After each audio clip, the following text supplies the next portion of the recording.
كمال الوجود بذكر الإله وتصفو الحياة نفس‌های رایگان.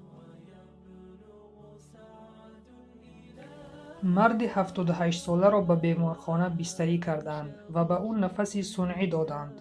در مدت 24 ساعت از حساب نفس صنعی حالتش خیلی به شد و طبیب حساب نفس صنعی را پیشش گذاشته گفت 2500 ریال می شود حق پرداخت. مرد حساب را نگاه کرد و خیلی گریست. طبیب او را آرام کرده گفت برای چنین پرداخت گریه نکنید. مرد گفت من برای پول پرداخت گریه نمی کنم.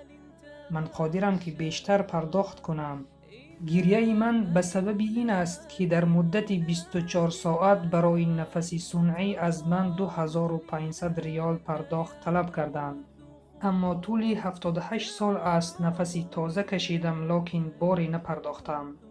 طبیب سر پایان کرد و سخت بگریست. برادر و خواهر عزیزم، سالهای زیاد ما نفسهای رایگان میگیریم لکن بار فکر نمی کنیم که حق نفسها را پرداخت باید کرد. البته با شکر و ذکر و عبادت الله سبحانه و تعالی. و سلام بر آن شخصانی که راه هدایت را پیش گرفتند. تطرب نفس